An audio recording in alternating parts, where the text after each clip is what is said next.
사무엘의 탄생과 관련된 그 한나의 이야기는요, 한 여인의 그런 인생에 국한될 수가 없습니다. 더 나아가서 이 사무엘의 탄생은 엘가나와 한나가 이루는 가정에 국한되지 않습니다. 뿐만 아니라 이스라엘이라는 한 나라에만 해당되는 축복의 그런 사건이 아닙니다. 사실은 이 사무엘의 탄생은 인류의 구원을 위한 하나님의 축복이었다는 것을 우리는 깨닫게 됩니다.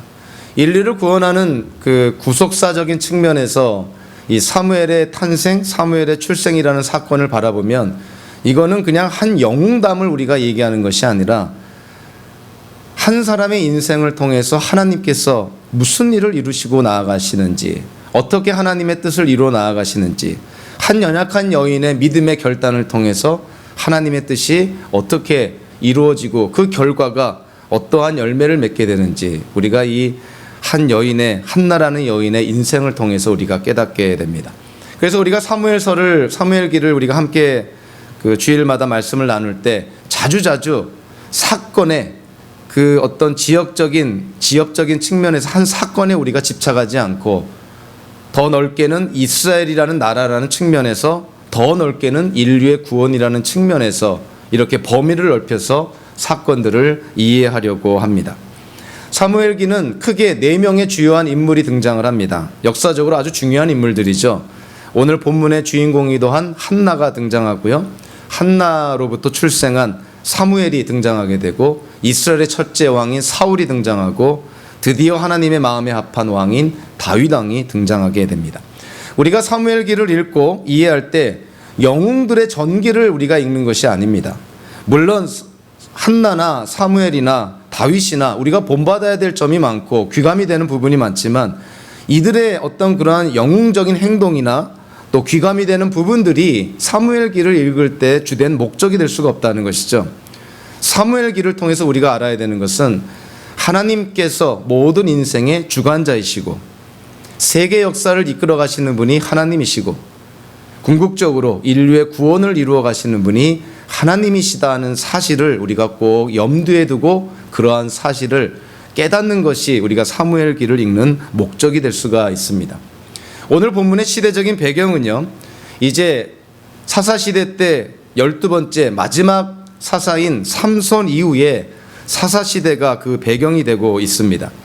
그래서 사실 사무엘기를 우리가 잘 이해를 하려면 여러분들 시간 날 때 사사기를 읽으시고 그리고 사무엘기를 읽으시고 더 나아가서 열왕기 전반부까지 다윗이 죽을 때까지의 그런 기록을 읽으시면 이 사무엘기를 이해하는데 훨씬 도움이 될 거라고 생각을 합니다. 사무엘기는요, 그 중심 인물이 사무엘이 아니라 사실은 하나님의 마음에 합한 왕인 다윗이 중심 인물입니다. 그래서 사무엘기를 좁게는 다윗이라는 한 사람에게 초점을 맞춰서 우리가 이해를 하고, 넓게는 다윗을 통해서 이 땅에 오신 예수 그리스도께 범위를 넓혀서 그렇게 우리가 성경을 이해할 수가 있습니다. 자, 오늘 본문에서요, 실로라는 장소가 나오게 됩니다. 엘가나라는 집에서 해마다 실로에 있는 성읍에 가서 예배를 드렸다 그러는데, 실로에는 하나님의 집 또는 하나님의 전이 언급이 되는데요, 예루살렘에서 솔로몬을 통해서 성전이 지어지기 전에 성막이 존재하고 있었고, 그 성막이 사실은 실로에 있었던 것이죠. 그래서 실로에 하나님의 집이 있었다, 또 실로에 있는 하나님의 전, 이런 표현은 실로라는 성읍에 있는 성막을 의미합니다. 실로의 성막에서 그 당시에 그 이스라엘 백성들이 특별히 3대 절기와 같은 중요한 제사들을 드릴 때 그 제사를 돕는 대제사장이 누구였냐면 엘리라는 사람이었고요, 오늘 본문에도 등장을 하지만 그리고 그의 아들들인 홈니와 비느하스가 제사장으로 그렇게 일하고 있었습니다. 그래서 그 당시에, 자, 오늘 사무엘기 상의 1장의 역사적인 배경이 사사시대의 끝자락에서 엘리가 대제사장으로 홈니와 비느하스가 제사장으로 섬기고 있던 그때 실로라는 곳에 그 성막이 위치하고 있었던 그러한 상황 속에서 이 사무엘기상 1장이 무엇으로 시작이 되냐면 한 사람의 족보로부터 시작을 합니다. 누구의 족보냐면 엘가나라는 사람의 족보로 시작을 합니다. 1절에 보니까 에브라임 지파에 속한 숲의 자손 엘가나라는 사람이 에브라임의 산간 지방에 있는 라마다임에 살고 있었다. 그의 아버지는 여로함이고 할아버지는 엘리후이고 그 윗대는 도후이고 그 윗대는 숲이다. 결과적으로 얘기하면 이 엘가나는 누구냐면 한나의 남편이었고요. 엘가나와 한나를 통해서 사무엘이 출생하게 되는 것이죠. 즉 엘가나는 사무엘의 아버지입니다.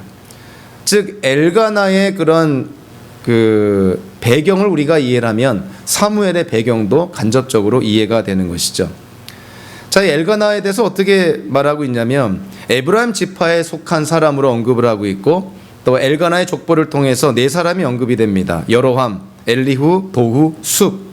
이 네 사람의 이름이 언급이 되는데 다윗의 족보나 또 예수님의 족보와는 달리 이 엘가나의 족보에서 좀 특징적인 것이 뭐냐면 보통 우리가 족보를 대하면 족보에 언급된 사람들은 이스라엘 백성들에게 또는 유대인들에게 아주 유명한 사람들이 언급이 됩니다. 그런데 엘가나 족보에 언급된 이 네 명의 이름들, 즉 여로함, 엘리후, 도후, 숲, 그렇게 유명한 사람이 아니고요. 그리고 구약 성경에서 이 사무엘기상 1장 1절 외에는 이 네 사람의 이름이 거명이 되질 않습니다. 그러니까 지극히 평범한 사람들이라는 것이죠. 엘가나에게 그렇게 썩 좋은 인상을 주지 않는 그냥 평범한 사람들을 왜 엘가나의 족보에 이름을 올렸을까? 여기에 대해서 성경학자들이 아마 두 가지 이유였을 거라고 이해를 합니다. 첫째는 우리가 성경을 읽을 때 어떤 족보가 나오면 다윗의 족보가 나오면 그 이후의 이야기는 다윗이 주인공입니다. 예수님의 족보가 나오면 그 이후의 이야기가 예수님이 주인공이죠. 근데 엘가나의 족보는요, 엘가나 족보 이후에 누가 이야기의 주인공이 되냐면 엘가나가 이 주인공이 아닙니다.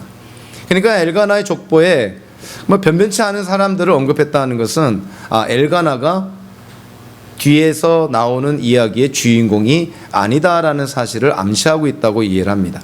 또 하나는 좀 긍정적인 측면으로 엘가나의 족보가 인상적인 족보가 아니고 그렇게 유명한 사람들도 없는데 엘가나의 족보가 소개되었다는 것은 엘가나의 조상 식구들에 비해서 엘가나가 아주 비범한 사람이라는 것을 간접적으로 얘기한다는 것이죠.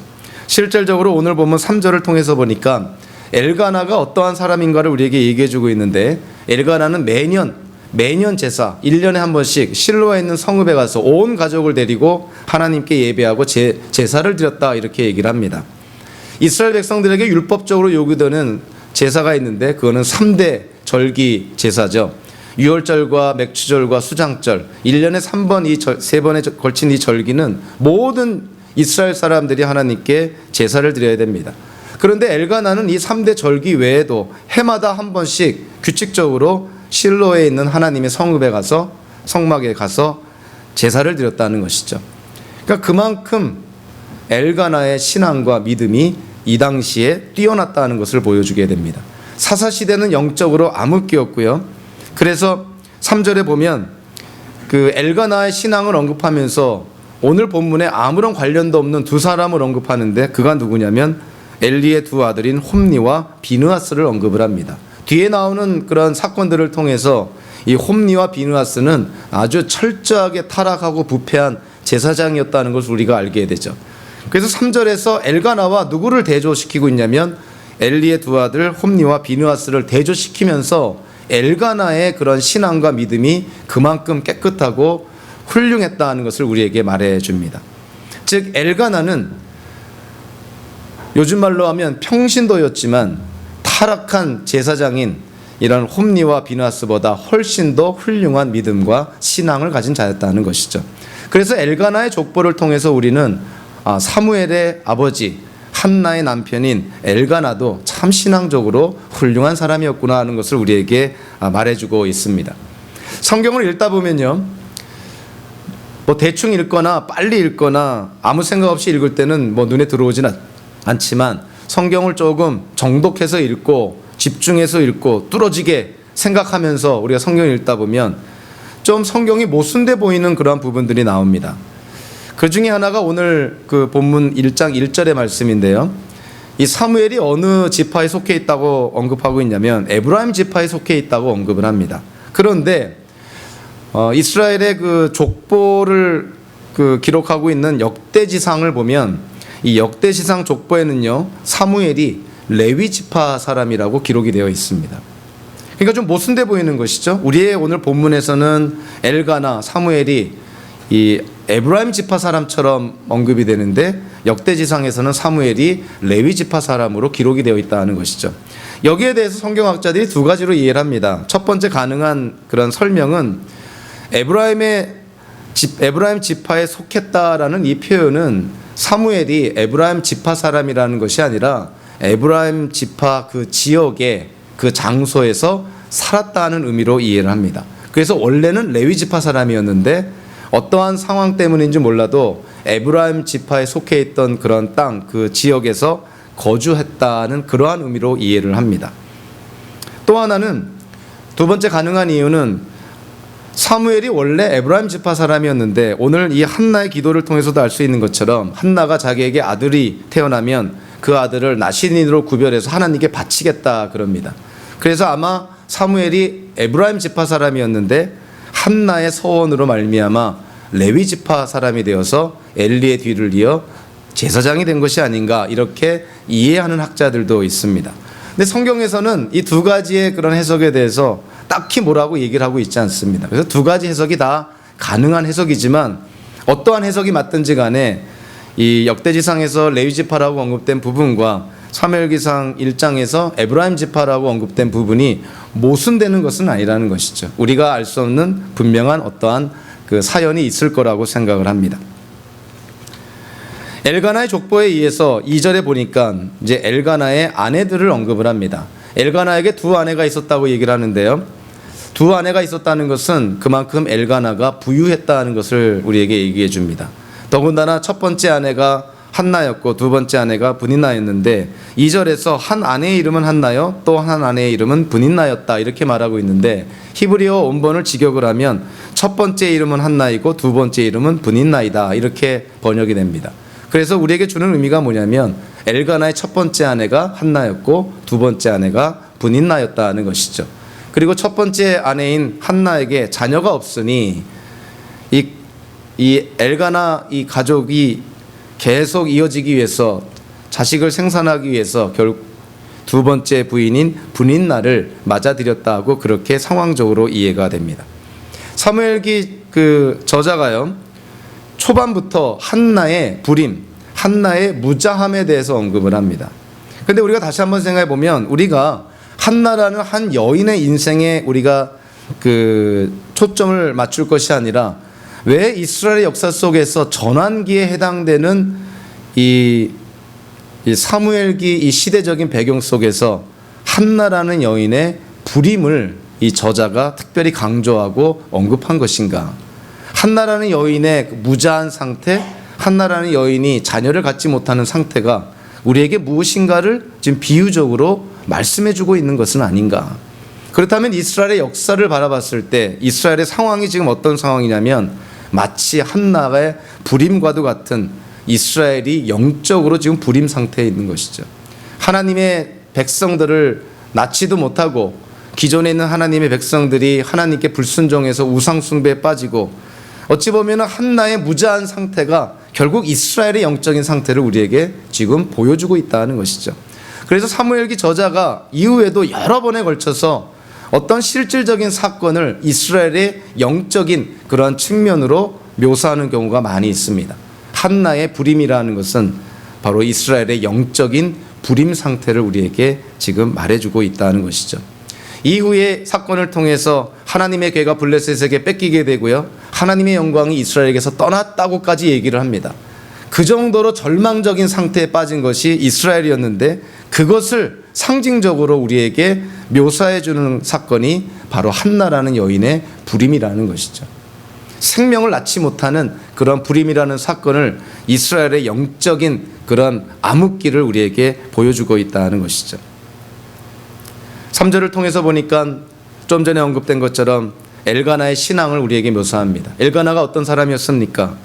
선택적일 수도 있는 매년 제사를 가족들과 함께 실로에 있는 성읍까지 가서 이 매년 제사를 드리게 됩니다.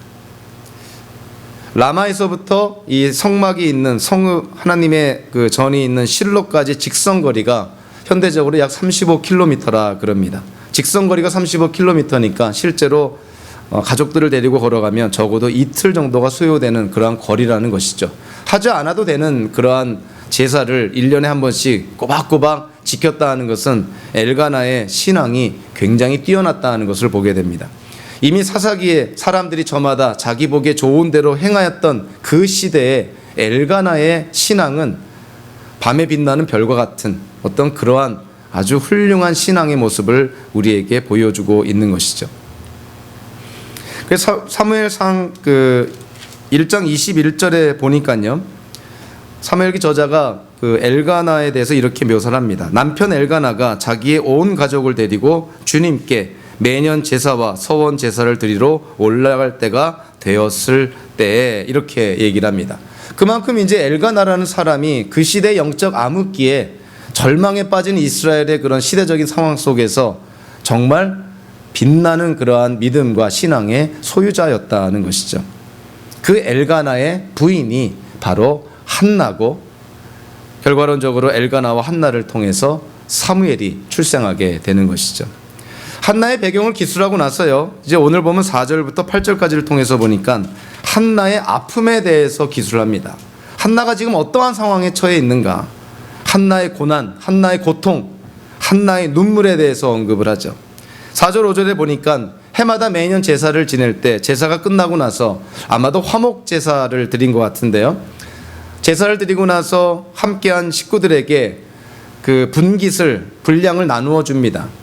그런데 오늘 본문 4절을 보니까 엘가나가 분인나에게 어떤 분깃을 나누어 주는데, 분인나와 그가 낳은 모든 아들 딸에게 재물을 한 몫씩 나누어 주었다.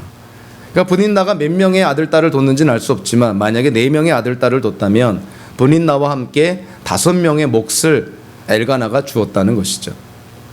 그런 반면에 5절에 보니까 한나에게는 2몫을 주었다.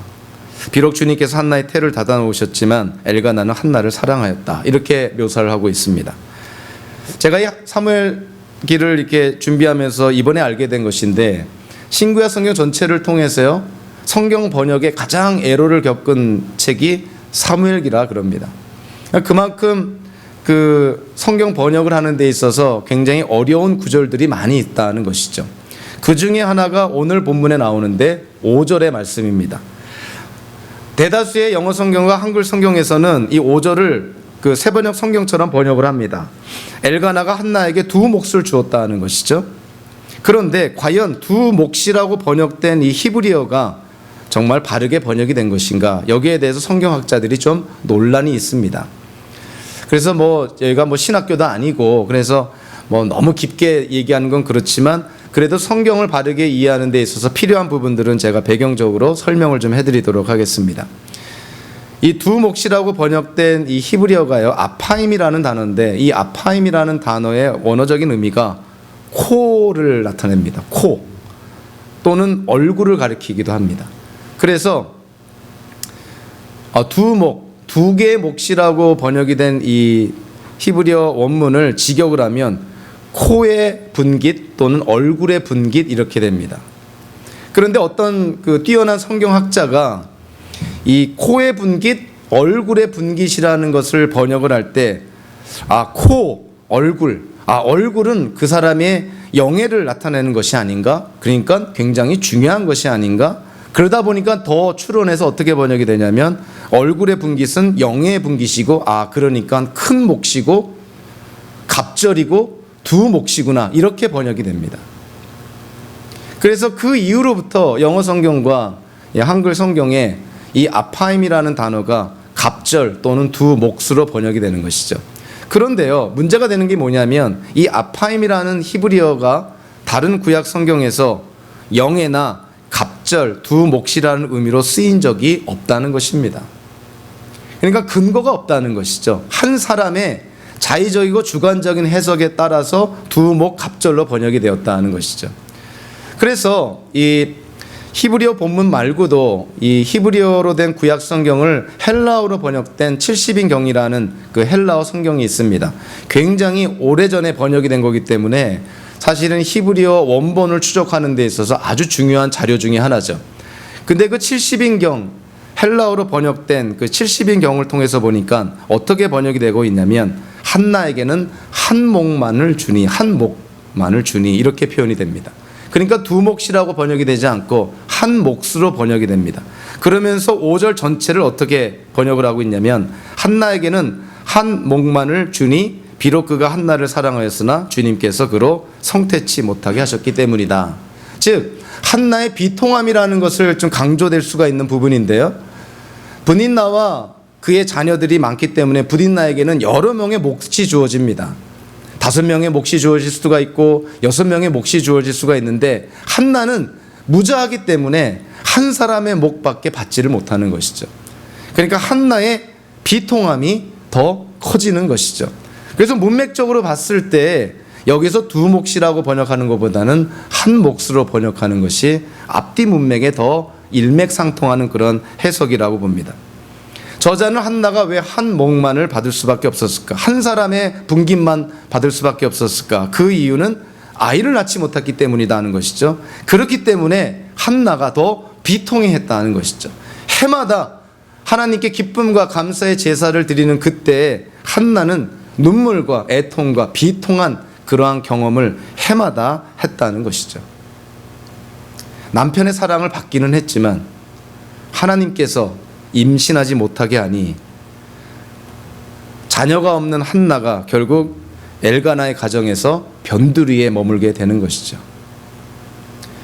한나는 자기가 아이를 갖지 못한다는 그런 어려움뿐만이 아니라 또 하나 한나를 더욱 고통스럽게 만든 것은 오늘 6절에 나와 있는 것처럼 또 다른 엘가나의 부인인 브닛나가 한나를 괴롭히고 업신여겼다고 얘기를 합니다.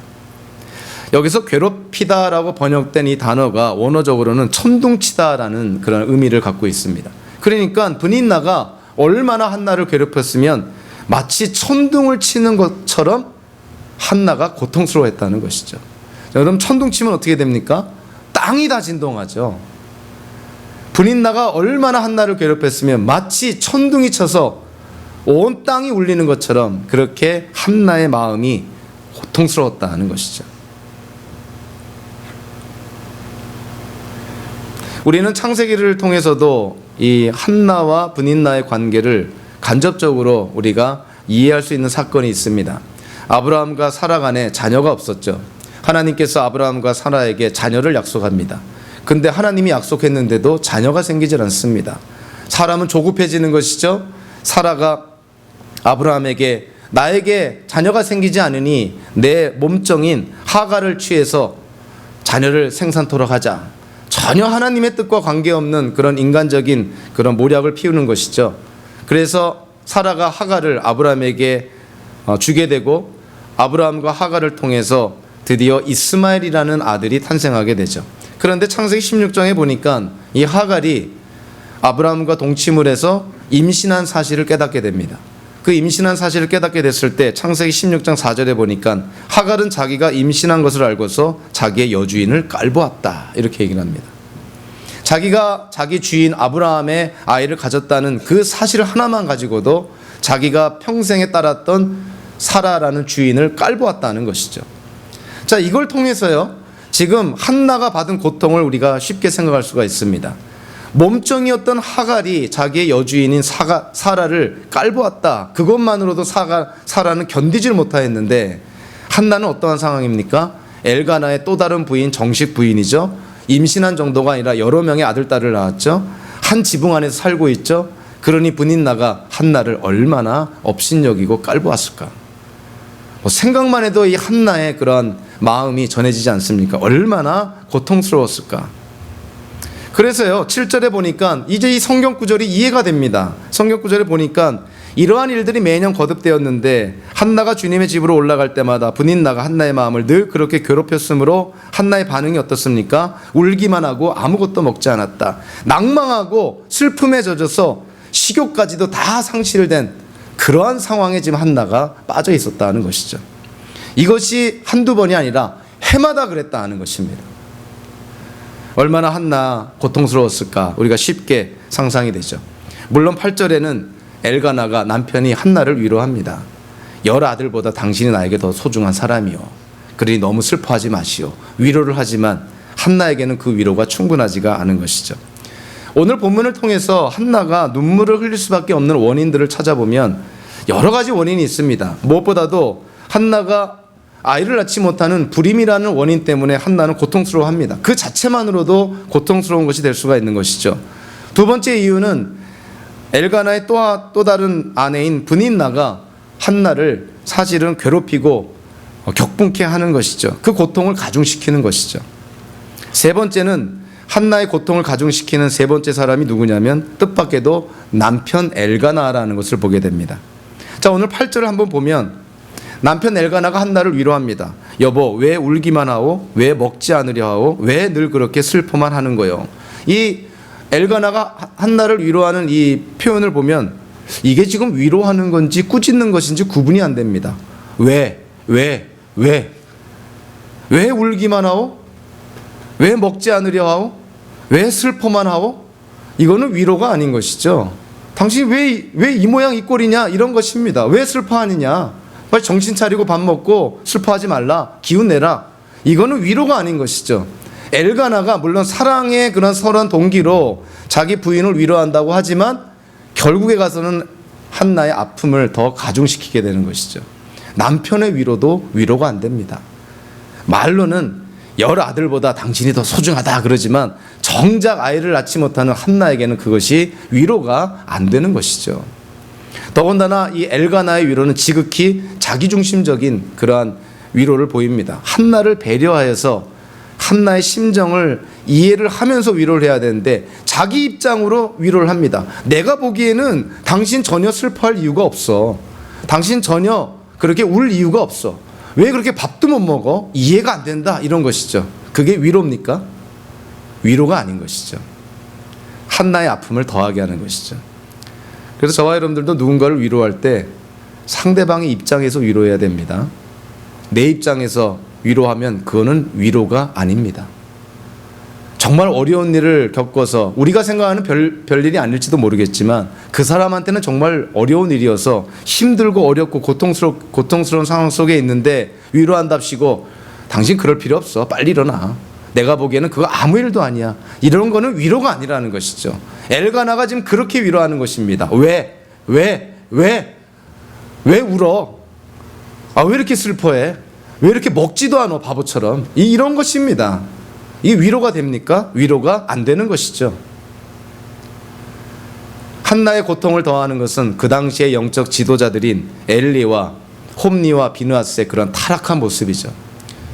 이스라엘 백성이 어려운 일을 당할 때, 고난 가운데 있을 때 그들에게 위로의 말을 해주고 격려의 말을 해줄 사람이 바로 영적 지도자들이었다는 것인데 그 영적 지도자들인 엘리와 홈니, 비느하스가 전혀 한나에게 위로가 되지 못하는 것이죠.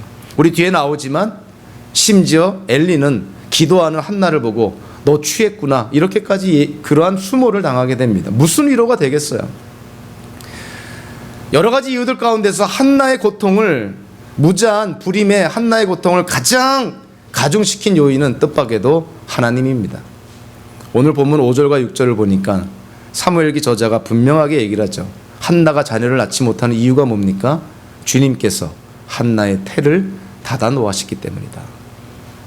우리 믿는 자들은 압니다. 인간의 생사 화복이 하나님 손안에 있다는 것을 잘 알고 있죠.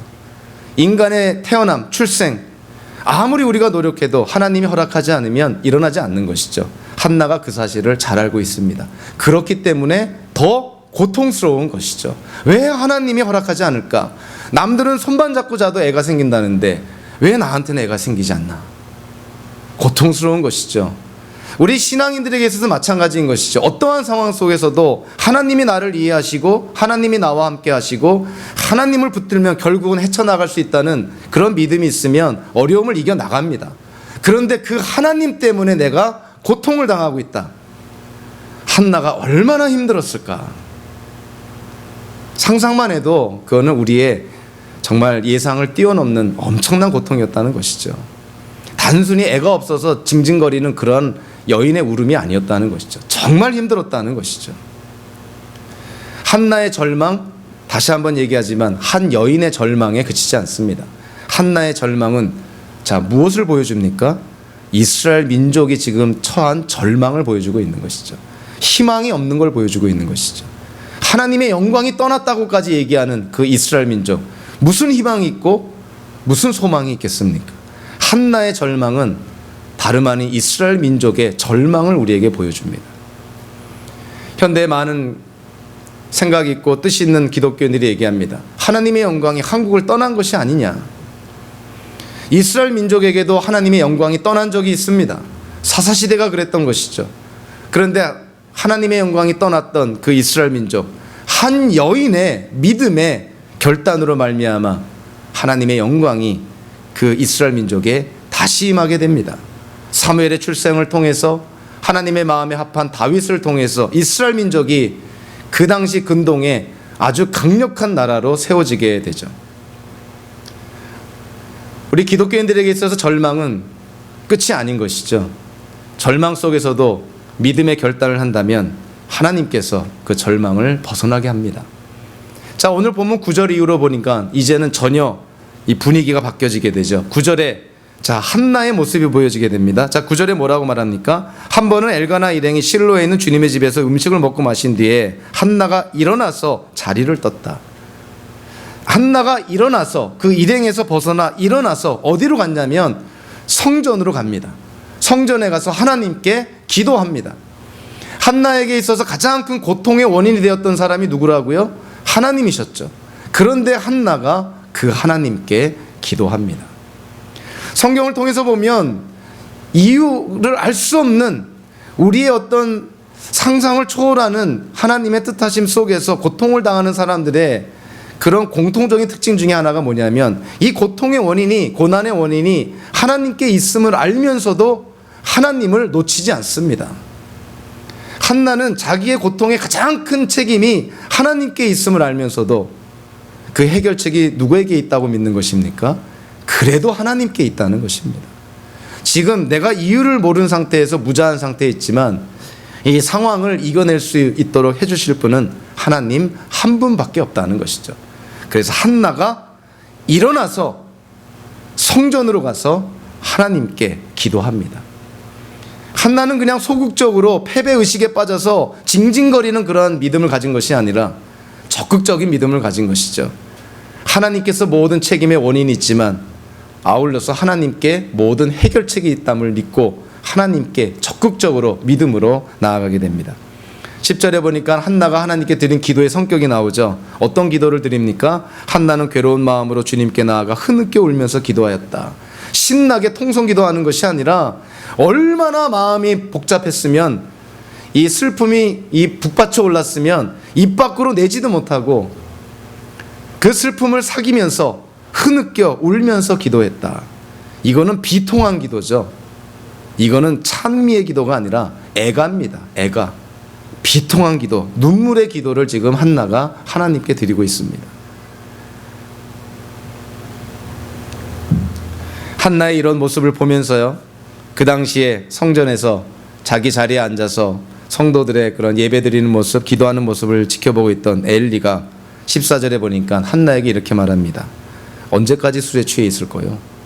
지금 한나가 비통한 그런 기도를 지금 드리고 있는데 제사장이라는 자가 고작 한다는 얘기가 당신 술 취했지? 이런 것입니다. 얼마나 영적으로 무뎌지고 둔감해지고 영안이 가려졌으면 기도하는 것과 술 주정하는 것을 구분을 못하는 엘리를 보게 됩니다. 현대적으로 비유하면 아마 이럴 거라고 생각을 합니다. 어느 교인이 이 예배당에 와서 참 눈물을 흘리며 조용히 기도하고 있는데 목사라는 자가 지나가면서 한다는 얘기가 이제 드라마 좀 그만 보세요. 만약에 그렇게 얘기했다면 어떻게 됐을 것 같아요? 근데 한나가 그 엘리의 그런 얘기를 합니다. 제사장님, 저는 술에 취한 것이 아닙니다. 저는 그렇게 나쁜 여자가 아닙니다. 저는 너무나 애통해서 슬퍼서 하나님께 지금 토하는 기도를 하고 있습니다. 비통한 기도를 드리고 있습니다. 저는 그렇게 술 취해서 술 주정하는 그런 나쁜 여자가 아닙니다. 한나의 그 말을 듣고 엘리가 정신을 차립니다. 상황 파악이 되는 것이죠. 이거 내가 해서는 안 될 말을 했구나. 그래서 17절에 엘리가 빨리 상황 수습을 위해서 즉흥적으로 형식적인 축복을 선포합니다. 그렇다면 평안한 마음으로 돌아가시어 이스라엘의 하나님이 그대가 간구한 것을 이루어 주실 것이요. 우리가 상식적으로 생각하면요, 한나가 술 취한 것이 아니라 하나님께 비통해서 지금 기도하고 있다는 사실을 들었다면 엘리의 반응은 뭐가 돼야 될까요? 엘리는 뭐라고 이 한나한테 반응을 보여야 됩니까? 당연히 물어봐야죠. 당신이 그렇게 기도하고 간구하는 것이 뭐요? 그렇게 눈물을 흘리며 비통해하면서 간구하는 것이 뭐요? 이걸 물어봤어야죠. 엘리는 자기가 창피하니까 그런 거 물어볼 틈도 없이 하나님께서 당신의 기도를 다 들어주실 것입니다, 이렇게 그냥 얼렁뚱땅 마무리하고 상황을 수습하는 형식적인 축복 선언을 하게 되죠. 성경을 통해서 우리가 깨닫는 것은요, 인간이 아무 생각 없이 뱉은 말, 인간이 나쁜 의도로 행한 그 행위까지도 하나님의 뜻을 위해서 하나님이 사용하신다는 것입니다. 엘리의 선언이 뭡니까? 이스라엘의 하나님이 그대의 간구한 것을 이루어 주실 것이요. 이스라엘의 하나님이 지금 한나라는 한 여인의 인생에 엘가나라는 가정에 국한돼서 얘기하지 않고 이스라엘이라는 나라를 언급합니다. 한나 당신의 기도에 응답하는 것은 이스라엘이라는 나라에도 영향을 끼치는 거라는 것을 암시하고 있는 것이죠. 이스라엘의 하나님이 그대가 간구한 것을 이루어 주실 것이요. 사실 한나가 기도한 것이 뭡니까? 아들을 구하죠. 그 아들을 하나님께 드리겠다는 것이죠. 나중에 결국에 어떻게 됩니까? 사무엘이라는 그 아들이 엘리 뒤를 이어서 이스라엘의 대제사장이 되죠. 그러니까 엘리가 지금 아무 생각 없이 뭐라고 얘기하는 거냐면 이스라엘의 하나님이 그대가 간구한 것을 이루어 주실 것이요. 이것이 뭡니까? 이제 내 가문은 끝장나고 사무엘이 내 뒤를 이어서 대제사장이 될 것입니다, 이렇게 선포하는 거나 다를 바가 없는 것이죠. 아무 생각 없이 선포한 것이죠. 결국 그렇게 되죠. 엘리가 축복 선언한 그대로 사무엘이 탄생하고 사무엘이 엘리의 뒤를 이어서 대제사장이 되고 엘리의 가문은 완전히 멸망하게 됩니다. 엘리는 아무 생각 없이 상황을 수습하기 위해서 내뱉은 말이지만 그것이 한나에게는 축복의 선언이었고 이스라엘 민족에게는 절망에서 희망으로 나아가는 시작점이 된 것이죠. 사무엘이 탄생해서 사무엘이 무슨 일을 합니까? 기름 부어서 하나님의 마음에 합한 왕 다윗을 세우게 되죠. 다윗의 후손 속에 누가 태어납니까? 예수님이 태어나시게 되죠. 결국 엘리의 이 축복 선언이 결국 예수님의 메시아의 탄생까지도 일어나게 되는 것이고 결국 엘리의 축복 선언 때문에 저와 여러분들이 이 자리에 있게 되는 것이죠. 놀라운 것은요, 우리가 보통 사람이라면 자기가 비통한 눈물을 흘리며 하나님 앞에 절실하게 기도하고 있을 때 성직자가 목사가 지나가면서 당신 술 취했구나, 술 좀 그만 드시오, 드라마 좀 그만 보시오 이랬다면 그 사람이 그 목회자 성직자의 말을 듣겠습니까? 그런데 한나의 이 반응은 놀랍습니다. 그런 영적으로 둔감하고 무딘 타락한 엘리 대제사장이지만 엘리 제사장이 이스라엘의 하나님이 그대가 간구한 것을 이루어 주실 것이오라고 선언했을 때 한나가 그 말을 받아들였다는 것입니다.